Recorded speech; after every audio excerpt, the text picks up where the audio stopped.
Welcome back to the Cart Barn Podcast. I'm Chris Lemley, joined by Greg Dewalt, and we appreciate you joining us each week. We've got the tournament director for the Regions Tradition tournament at Greystone that's been going for a while. It's one of the majors on the Champions Tour, Gene Hallman. Yeah, it's excited to talk to Gene today, this week's podcast. Just known Gene since the advent of the old Bruno's Memorial tournament down in Birmingham at Greystone. He does a fantastic job. His event team, they're involved in a whole lot more than just golf, though. I think listeners are going to be surprised at everything that Gene and the event team is involved with. So why don't we just jump on in with Gene Hallman, tournament director for the Regions Tradition at Greystone, coming up in the middle of May. Welcome back to the Cart Barn. Today we're excited to welcome Gene Hallman, the president of Eventive Sports and the mastermind, if you will, behind some of the best golf events and not only in the state of Alabama, but around the country, and a host of other events that we'll get into and talk a little bit about. But Gene, welcome to the Cart Barn. It's good to be here. Good to see you, Gene. How's everything? Good to see Gregg again, my longtime friend. You covered the Bruno's Memorial Classic for many years. You know, before we dive into everything, that was the best media day of all. You guys threw so much swag at the riders in the early days. Sadly, other events haven't followed suit. There's less swag going around, but you guys were ahead of the game when it came to getting the media there because of the swag and getting to play Greystone. Yeah, nothing like buying the media, huh? Well, getting to play Greystone should have been good enough for you, Greg. Yeah, well, at that time, yeah, it was pretty sweet. Met some really nice people down there in those early days, though. So I just wanted to get that out of the way. I still have the cooler you gave us, probably the first or second year of Media Day. Well, you know, this is going to be our 33rd tournament, so that cooler is an antique. Wow. And it still keeps beverages cold. That's all I'll say. Still cooling, huh? Still cooling. Yeah.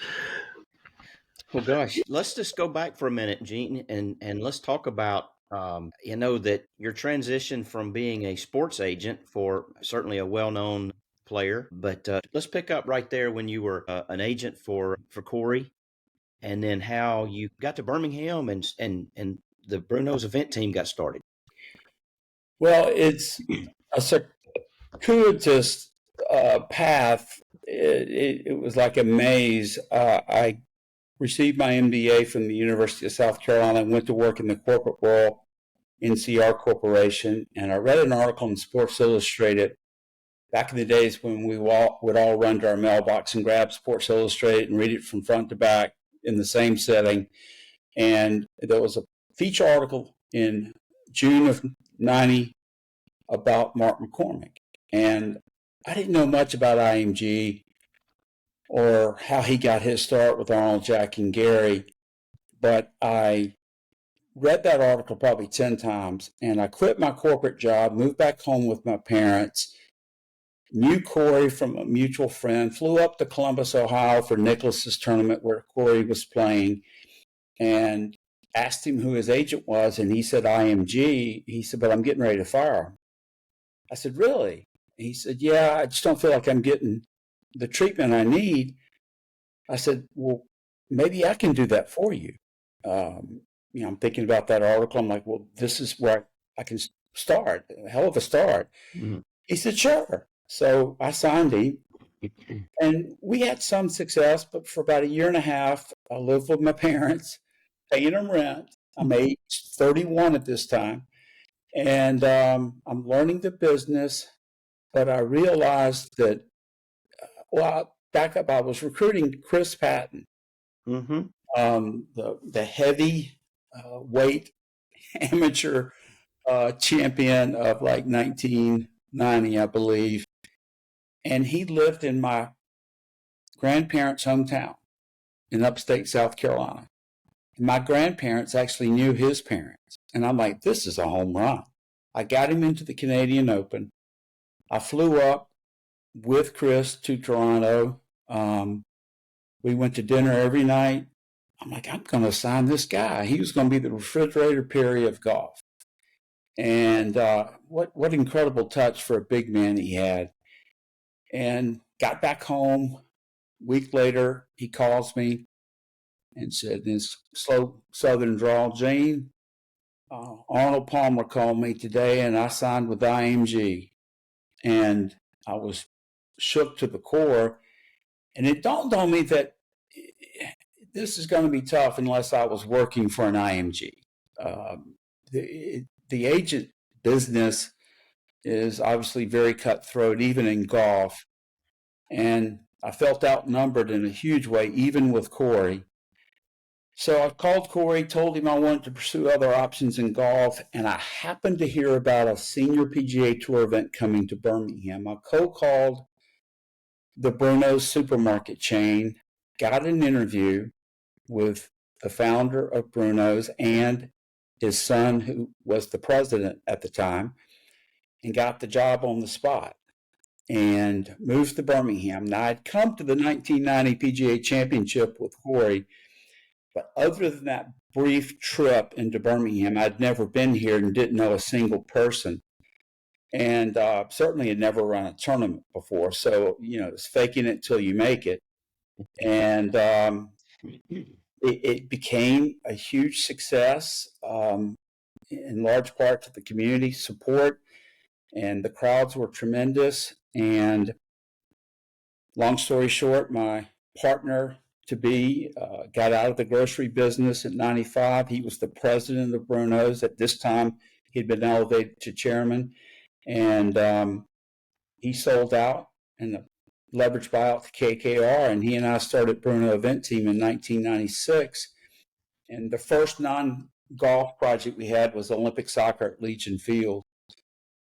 And then Jimmy Lee of Pepsi started a senior PGA Tour event in Pensacola. And then through the grocery business, I met George Bryan of Old Waverly in Mississippi, who was going after and got the 1999 U.S. Women's Open. And he hired us to run it. And then all of a sudden, the opportunities just started flowing in. And long story short, after 28, 29 years, my partner retired. I became sole owner. For a year, Troon approached. Most everyone in golf knows who Troon is, the largest golf management complex, golf complex in the world, about 850 courses around the world. And they wanted to buy the company, but wanted me to stay. So they bought the company. I'm still the CEO. I'm still running it on a daily basis, busy as ever. But now I work for Troon. I've got a boss, but it has not been a difficult transition because they're great people. So that in a nutshell is about 34 years of my life with the pandemic in the middle. Been very blessed, love it. But the thing that got me the start is now called the Regions Tradition. It's a major on the Champions Tour, PGA Tour Champions. And I started with Arnold and Chi-Chi and Trevino. And now we've got Els and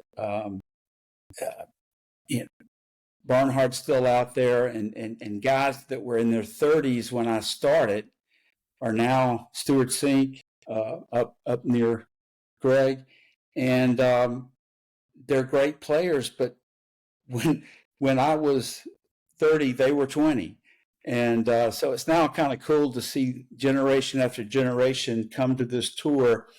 And I think it's the best value in professional golf, a Champions Tour event. And Birmingham, the community has embraced it in a big way, and it's very successful. And we've given over $20 million to local charities with Regions Bank as our title sponsor. It's an amazing story, given the fact that there was a void for professional golf in Alabama. I think other than the PGA, and I think in the 70s there was an LPGA event that came through Birmingham. Super country. There really wasn't much in the way of professional golf in the state at that time. And I think it hit the right time, the right people, because you still had the name brands coming through, the Arnolds, the Chi-Chis, the Lee Trevinos, who, were iconic figures in the game of golf and still had some game too. Yeah, and they didn't make the big money, Greg, like the stars of today. So they needed the money, frankly, which is kind of strange and sad at the same time. So they played every week, and you didn't have to worry about recruiting too much. They all came. Um, it was the glory years of the senior tour, but it's different now. But I think every bit as good. Our leaderboard on Sunday this past year was Bernhard, Stuart Sink, Patrick Harrington, and Ernie Els. Uh, I mean, that was our top 4 out of 5 right there. And that's a golfer's paradise. So it's different, but every bit as good, in my opinion. Mm-hmm.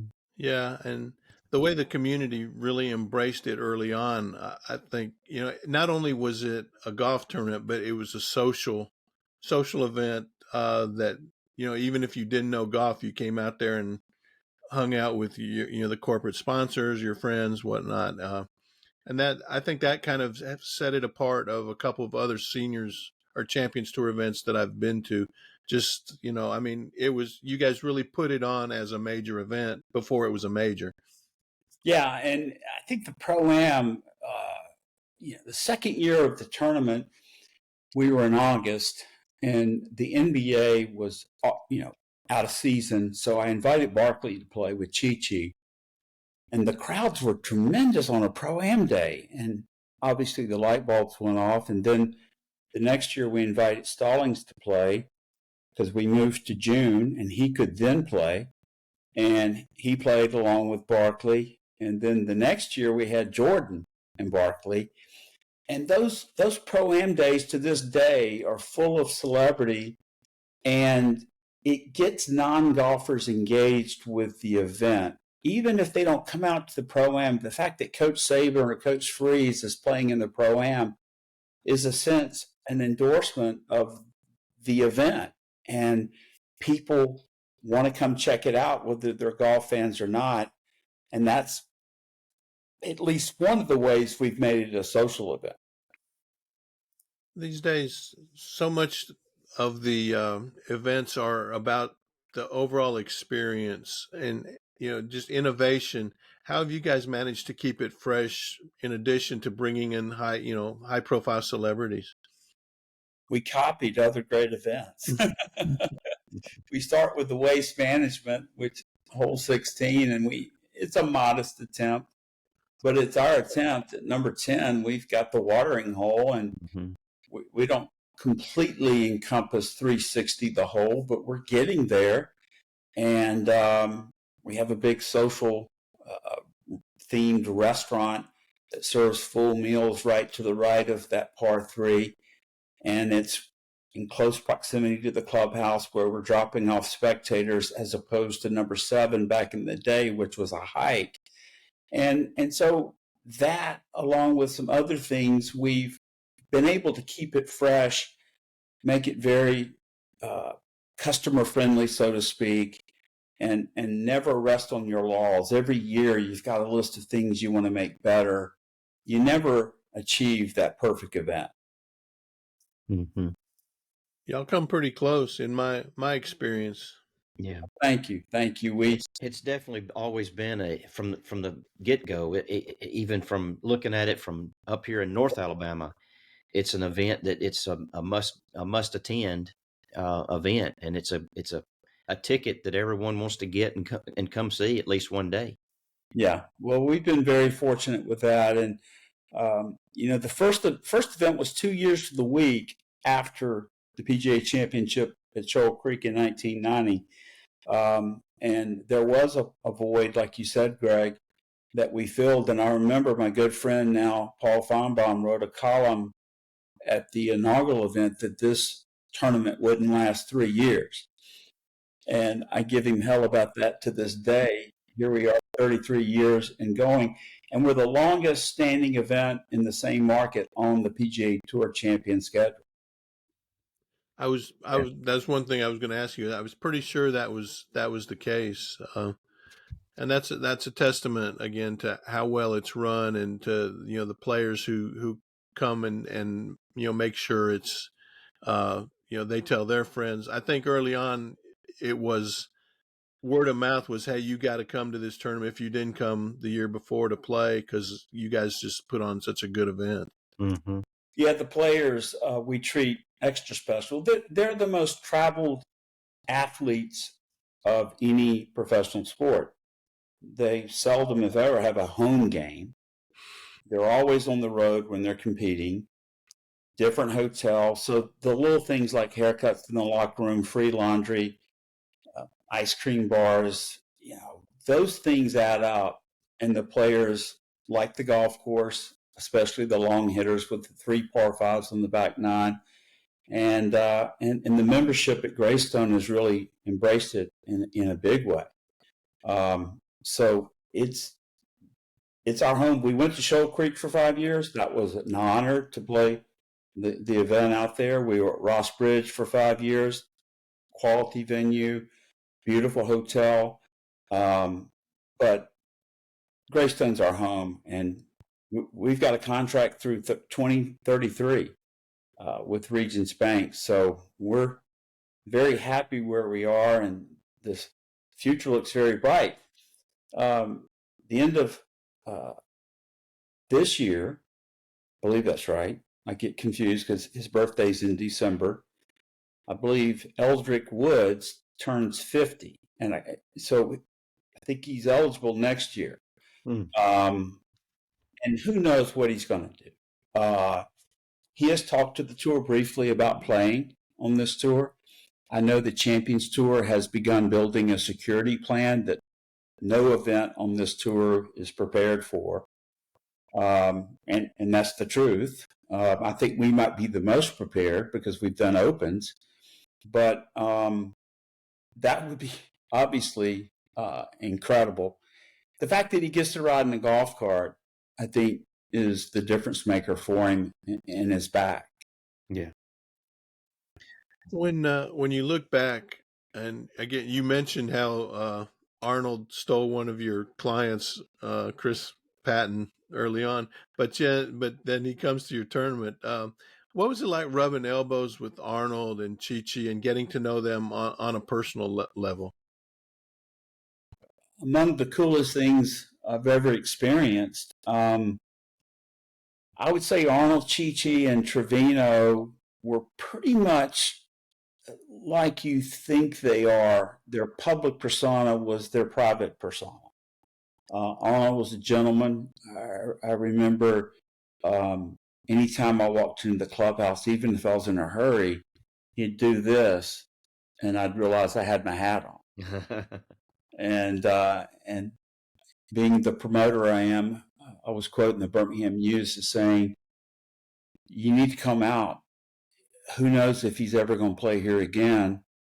He may retire after this year." And I walked past he and Winnie having breakfast, and he looked at me and said, "You don't want me to come back?" I'm like, "Well, no, I'm just promoting, Arnold. I want you to come back from now on."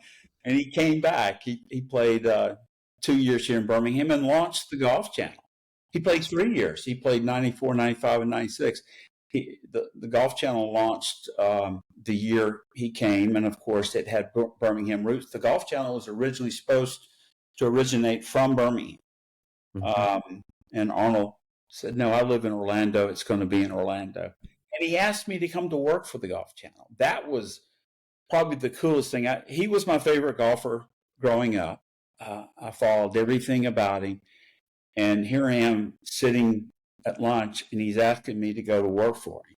And I, of course, declined because I wanted to see the Olympics through here in Birmingham. I'm a huge Olympic fan. And it was very difficult to turn that opportunity down. I didn't want to leave Birmingham either and go to Orlando. But that was quite the honor to have him ask me to work for him. Wow. I remember I don't know if it's a rain delay or after one of his rounds, but he sat in his cart out there to the side of the cover, just signing autographs for at least an hour, I think. I wish there could be like some sort of class that today's athletes could go to, taught by Arnold, on the simple things like making your autograph legible, um, making eye contact with people, being patient with people, answering questions, signing more than your fair share of autographs. He just conducted himself like a gentleman, and he was through and through a gentleman. He loved the game of golf, maybe as much or more than anybody I've ever met.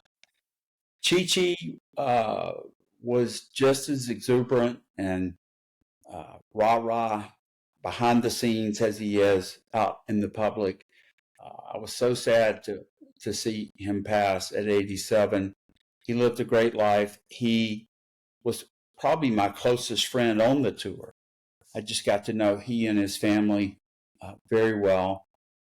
He had some quirks, some strange theories about things, but all in all, just a wonderful man with a tremendous heart. Trevino, deep down inside, is a good guy, but he was combustible. He could just go off at any moment. You could sit and listen in the morning and hear Lee coming and know before you saw him what kind of mood he was in, just by the tone and tenor of his voice. And he was the biggest draw in most respects on that tour because he won so much. He was always in contention. And he loved Birmingham, having won the 84 PGA Championship at Shoal Creek. This community was special to him. And I remember, this is a small world story, in 90, when I was in the locker room at Shoal Creek representing Corey. I don't know why I remember this conversation, but there in the men's grill in the locker room, I remember Trevino saying, Hubert wants me to go across the mountain and look at this golf course he's designing, and I think I'm going to go with him. And it was Greystone. And Wow. took a look at it, and little did I know, 2 years later to the week, I'd be running the first Wow. That's event pretty on that golf course. Mm-hmm. Wow. What were at the very start? I mean, were you starstruck when you had to approach Arnold or Chi-Chi? Totally. We walked up to him on the range in Tampa, and the words hardly came out that I want you to come to Birmingham. And he said, excuse me? Because I was like, all right. And he said, I'm going to think about it. I'm struggling with whether to play the PGA Championship. He said, that's the only major I never won. I said, yes, sir, I know that. And we were opposite the PGA Championship. And we went to a subsequent tournament in Charlotte. We flew in, got there. We saw him immediately in the locker room, and he said, I'm going to play one more. And I hadn't seen any other player, and I was so tempted to just turn around and go back to the airport and not talk to anybody else because I got to know from the king. But he did come the very next year and played 3 years. That's a great story. I had a drive yesterday, a 2-hour drive down to Tuscaloosa, and I was listening to PGA Tour Radio on Sirius XM, and they sharing some stories about Arnold. And just back to your point about his humility and his interest in people, and this sports writer was asking him questions out by the tree by the first tee, and Arnold just, it was later in life. He was just he was a starter. He and Nicholas were the official starters, and the story went that Arnold couldn't really hear the guy very well, so he just invited him to come on. They went inside took him inside the clubhouse, went upstairs and sat down and said, "What would you like for breakfast?" They get breakfast, and then he says, "Now, what was your question to me?" And the guy's completely disarmed, and it was a great story. We have a mutual friend who is a member at Bay Hill, and for a couple of years, that we'd go down to the PGA show, and he would always have us out to Bay Hill to play. And the last year we went, I think, he said Arnold was out hitting balls on the range, and he said, "Come on, I'm going to introduce y'all to Mr. Palmer." And of course, like you, Gene, I'm Gregg but he stood there and talked with us for 15 minutes. Just ask us about where we were from, how we were enjoying our visit, the golf course, and it was one of those memorable moments. And being a former sports writer, still a sports writer, you meet a lot of people, but you don't get that personal interaction. It's usually very quick. You ask a couple of questions and you move on. No, he took a deep interest in people. That's why he was the king. That's why he was the public's favorite golfer of all time. I don't think it compares.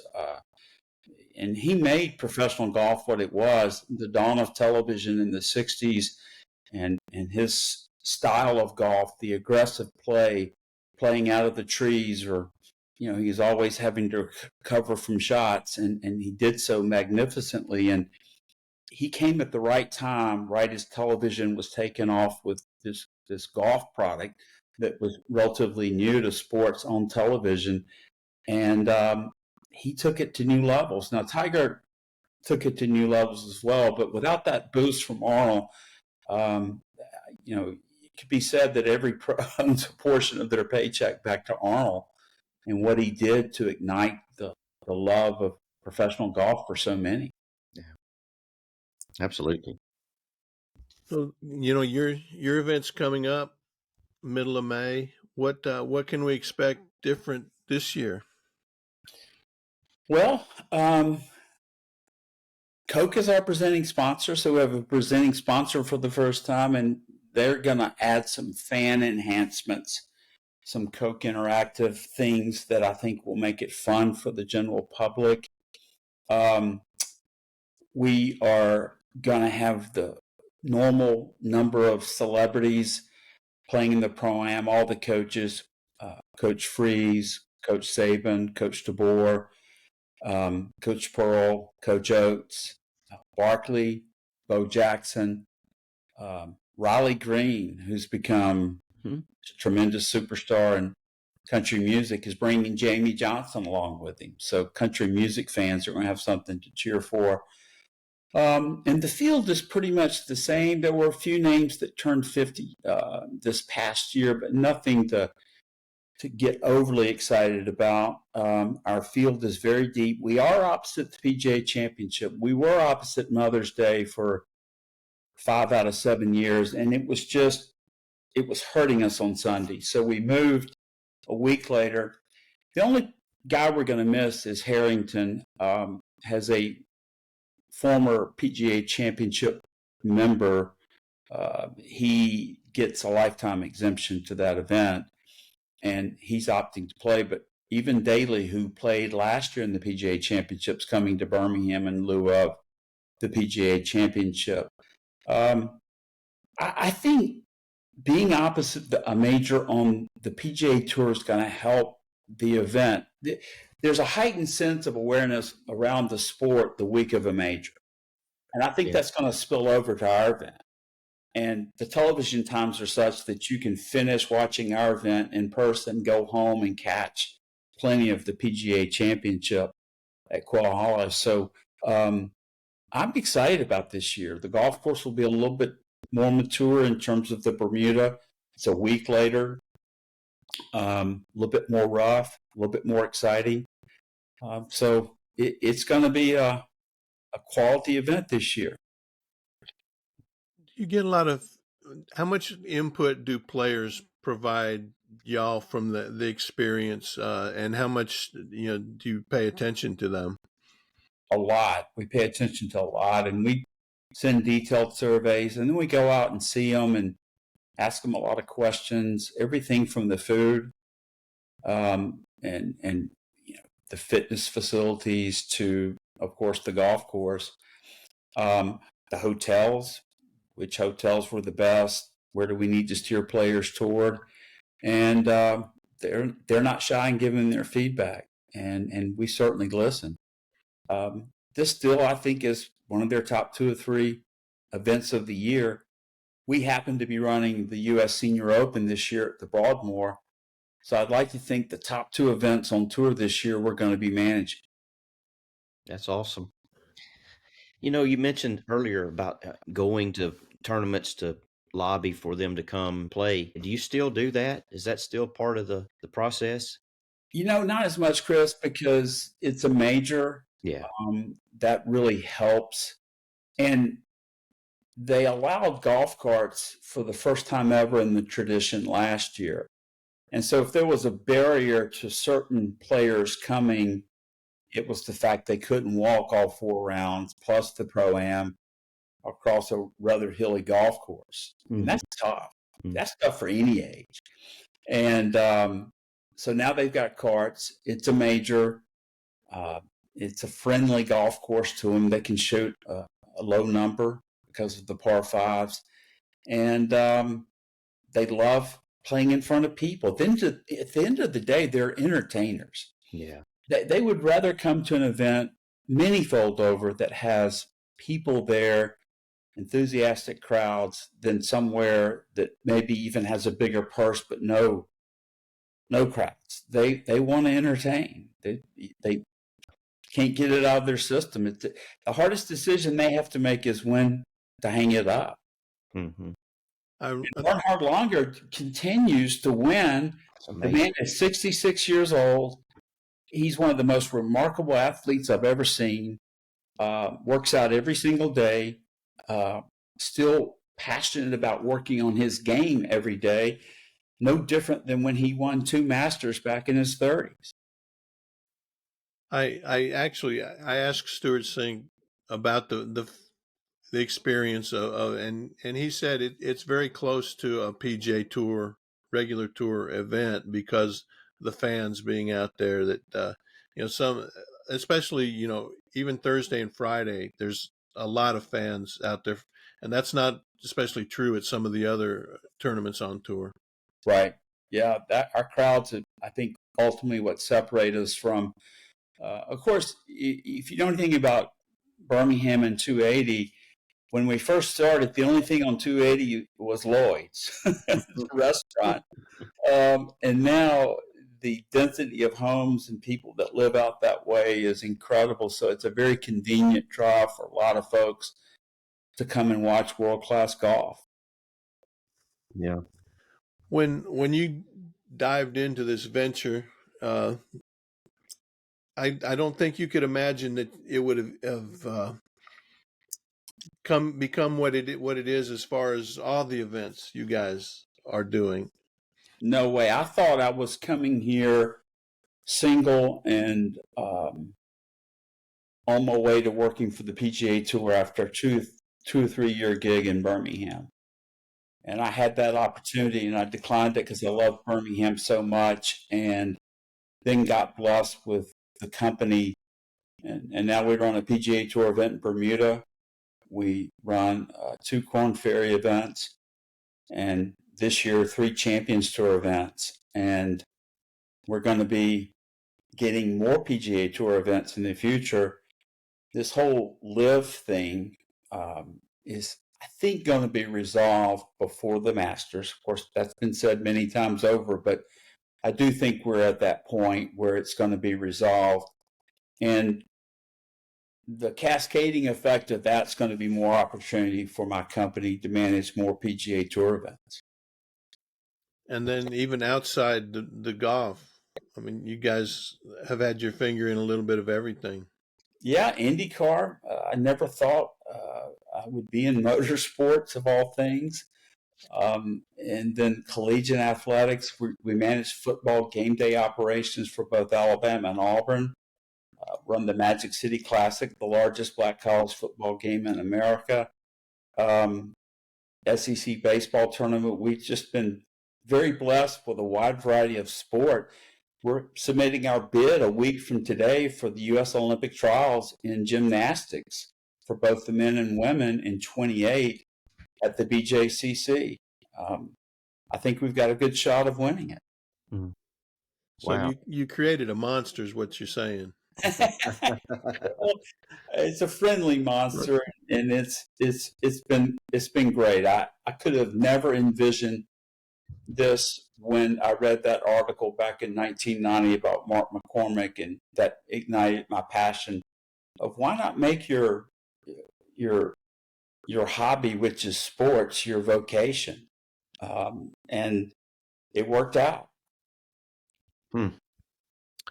Going back to the IndyCar and Barber Motorsports, I toured it back in the fall, and I'm not a motorsports guy, but that facility is incredible, from the museum to the track. Just there's a quick plug for Barber Motorsports Well, because thank you. It's the largest motorcycle collection in the world in the museum that's on site. The largest collection of Lotus cars in the world on site in that museum, that happens to have a road track that we rent out 140 days a year. And then Porsche rents out for its driving school another 100 days a year. And the economic impact it has on the greater Birmingham area and frankly the state is phenomenal. And the crown jewel of what all we do year round is the IndyCar event. We're the race before the Indy 500. So the cars are really getting prepped. The drivers are getting in that zone for what is the largest race in the world. So it's been great. This is our 15th year. A lot of skeptics said IndyCar won't work in the Deep South. We're 45 minutes from Talladega, but it's thrived. It's gotten bigger each year. Mm-hmm. how did you make it work? The same formula that we used for the golf tournament, and we made it a social event. We made it more than about the racing. And of course, we have the backdrop of this beautiful park, which really is inviting to people to come out whether they're a race fan or not. And it's become a big social event along with the region's tradition, the two pillar events in our community in the springtime. So what other Corn Ferry events are you? Springfield, Illinois, and Kansas City, Missouri, we do both of those events, and we bid on one that I think we're going to win. I hope I don't jinx us in upstate Texas, and we should be hearing today from the PGA Tour, as a matter of fact, on whether we win that or not. But I think we will. So, and talk about a ball working with those athletes who are just that far from being on the PGA Tour and hungry and willing to do anything they can to make the tournament better and to help the tournament operators. It's a whole nother, obviously, way of life to see these guys battling for their card and their livelihood, and their families travel with them. And it's really cool at the end of the year to see those guys that you've made friendships with, those who do graduate to the PGA Tour. 80% of PGA Tour winners from last year played on the Corn Ferry Tour at one time. Scotty Scheffler played in our 2019 Corn Ferry event in Springfield, Illinois. Wow. 2019. Yeah. I think when you mentioned Live, and that for everybody that went to Live, there's a Will Zalatoris on the Corn Ferry Tour that people don't know about, but gets out there and becomes a star. So the star power, they lost some star power to Live, but the next generation of stars are on the Corn Ferry Tour, and you just haven't heard about them yet. Yeah, but I predict that as part of the settlement, the Live golfers will be brought back into the fold. There will be a penalty of sorts for them having gone to play Live, but I think as early as next season, you're going to see a United Tour once again, with everyone playing together. I think Live will have international events. They may have one domestic event. They'll have a ownership in PGA Tour enterprises maybe about 10, 15%. The PGA Tour will still be controlling PGA Tour enterprises, but Liv will be one of their partners. And I think the game will be the better for it to reunite all of them. Because the guys on the Liv Tour, they won't back. And frankly, most of the guys on the PGA Tour want the Liv golfers back too. You're measured by who you compete against, and they want the best competing against the best. Yeah, and I think the fans want to see those guys all back to playing together as well. Yeah. One day when we have more time, I'll tell you the Liv Tour. We got approached to run all the Liv events. And I initially thought, well, the tour won't mind because they're going to be vendors that do work for both. They minded. And so we decided that wasn't such a good idea. I can say that story now. I was actually subpoenaed as part of the lawsuit. It was a difficult time back during that very contentious period. I'm glad to see it coming to an end. Yeah. When you look back, Gene, all these years, what keeps you excited about your job every day? That's a great question. It sounds a little corny, but in part because of my kids. They're 19 and 21. I was an older father when I had them, and I want them to see their dad working like he worked 33 years ago, and to experience the events as a young adult that maybe when they were 9 or 10 years old, they didn't really appreciate. I think my son wants to come into the business, so that's another motivating factor. And it's in your blood, Gregg. You want to continue to make the event better, and you're constantly searching for that perfect event. You know that in theory it doesn't exist, but you're doing everything you can to get as close to that as possible. And you need some outside factors. You need weather, and you need a good leaderboard for that to happen. But then the things you can control, you just continue to try and control better and better to make it better and better. I took both of my kids to the Masters last year, and it was quite a treat. It'd been 15 years since I'd been, because we're usually very busy in the spring. And that gave me motivation.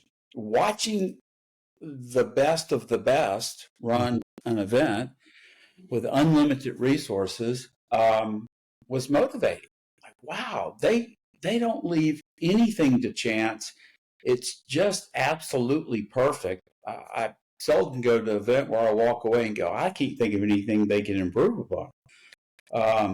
And so all those things feed into that motivation to keep trying to make the event better and better. Yeah, I think anybody who's in a job they truly love, has those kind of feelings. I know. I mean, I still write a little bit for our newspaper, and when I'm watching a game on TV, it's like, man, I wish I was there. That's one I want to cover. And then there's times I don't mind not having to beat the traffic to Tuscaloosa, or, sitting around 3 hours afterwards finishing my stuff to get out. But well, when we have a thunderstorm delay,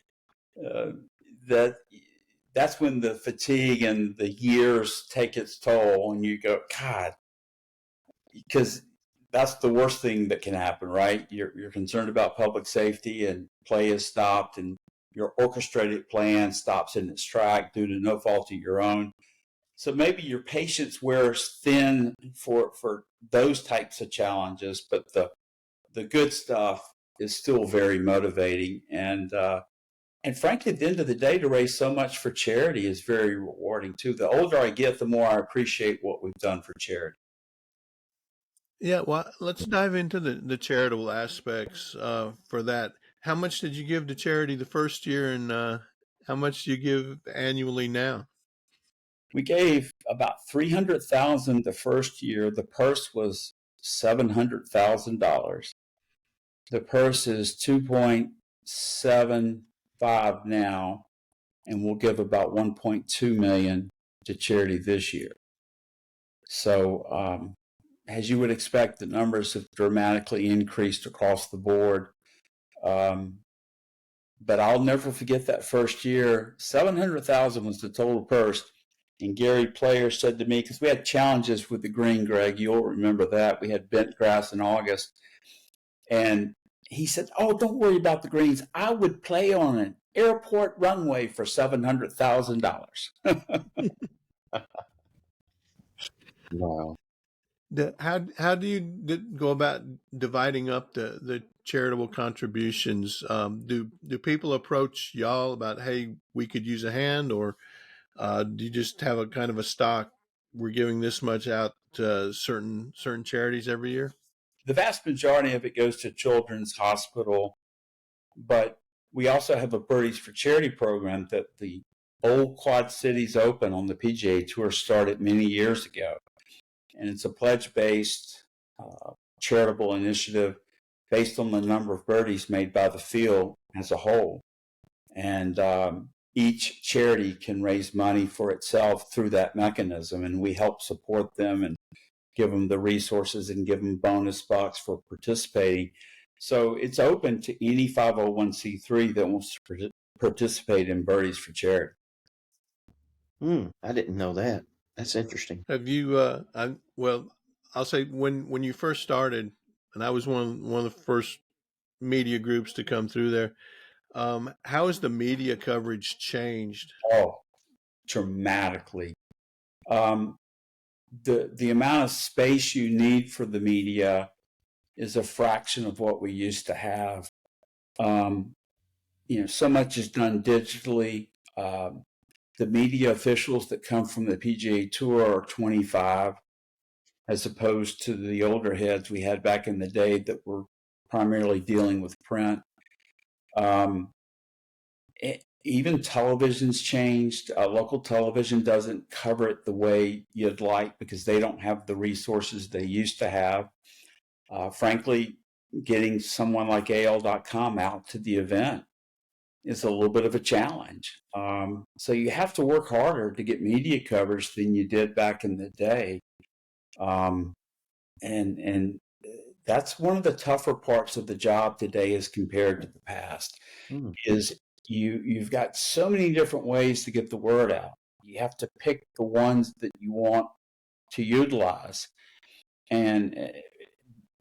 But when we started, it was 3 television stations and a newspaper and a couple of radio stations. So you dealt with 7 entities, and you got the word out, and you basically embargoed the big stories for the Sunday paper, for the Birmingham News. And it was very straightforward and frankly a little easy. Now it's very, very complex, and it changes so much. That's one of the things I've delegated to the young people on my team, because they are far more equipped to dealing with new media as opposed to me. Yeah, we found that out with you trying to log in today. Yes. I'm lucky I'm actually made it. It's a good point. I signed up for some account that's charging me $25 a month. I'm not sure why I did that, but So funny. where do you kind of see yourself transitioning into retirement?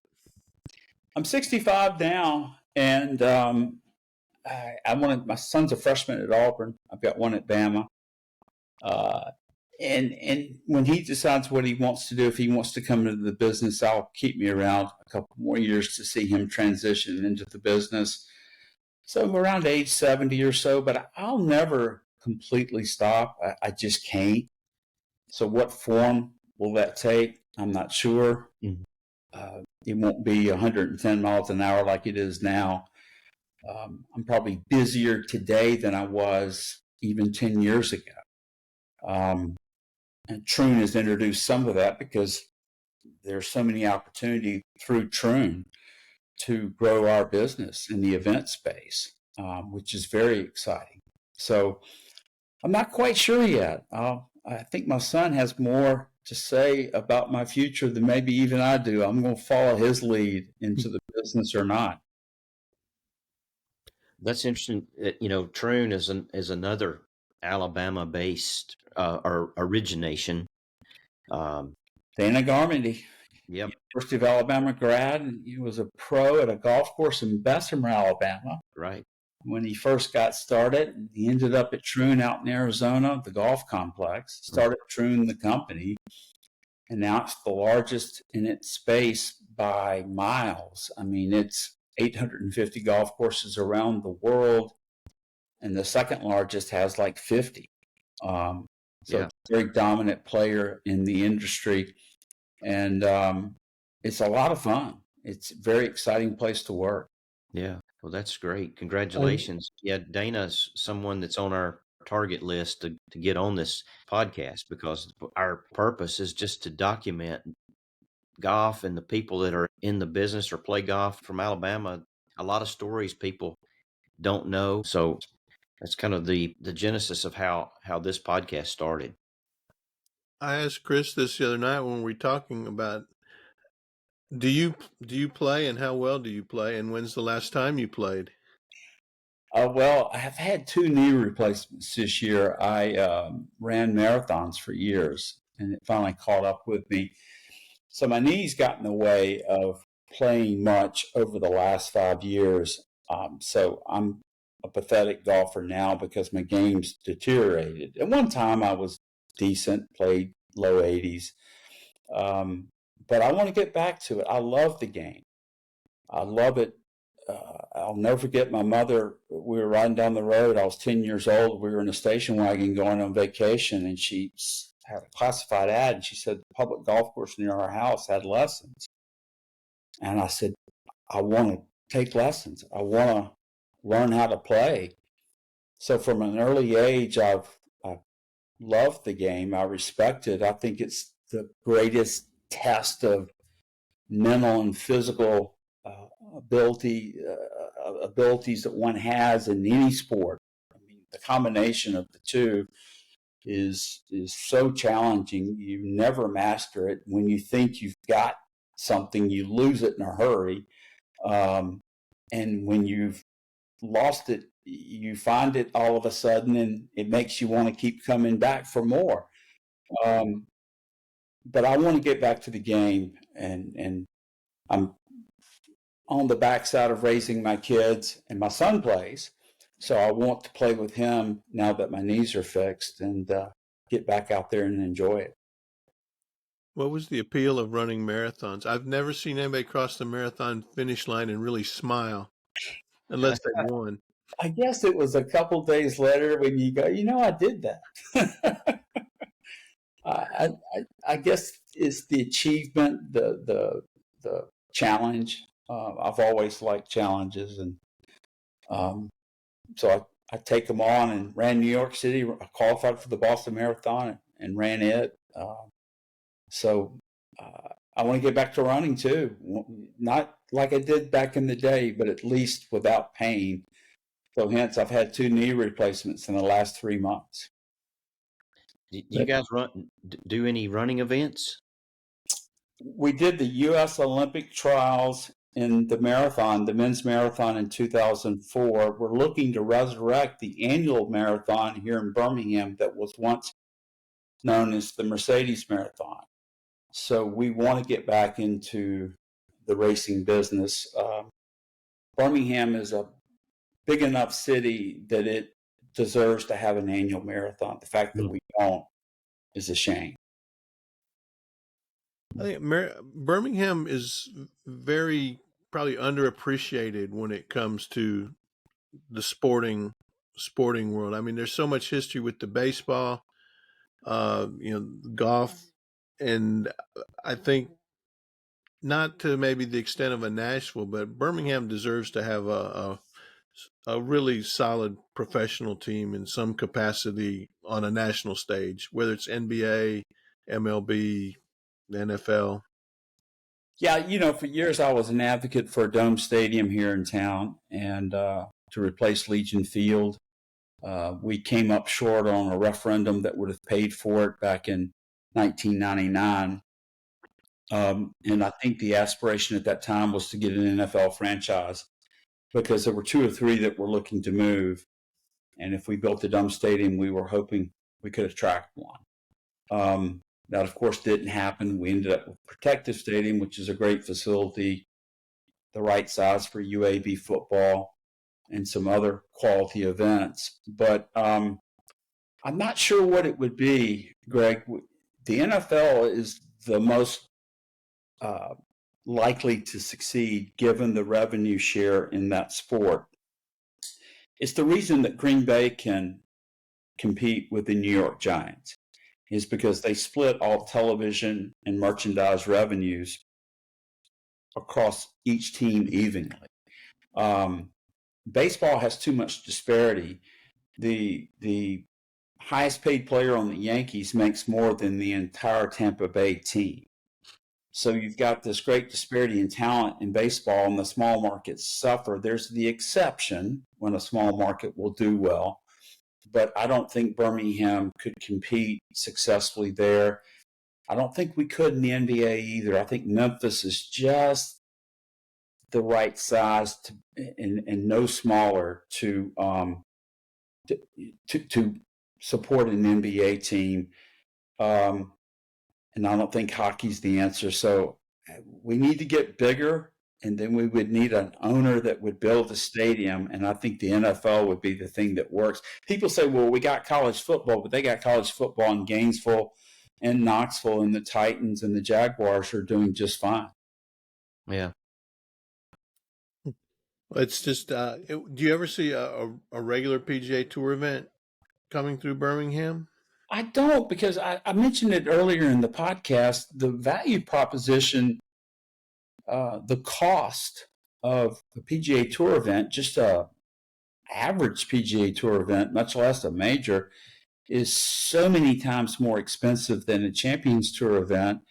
And every year I'll take the PGA Tour event we're competing against here in Birmingham that week, and I'll look at their top 10 and I'll look at our top 10 and go, well, I know our top 10 a whole lot more than I know their top 10.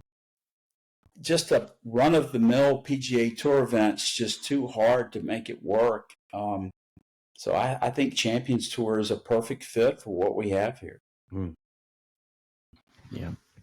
Right. Gene, thanks again for coming on the podcast, but more importantly, thanks for what you've done for golf in Birmingham and Alabama, and how it's brought so much recognition to the state. And we just thank you so much.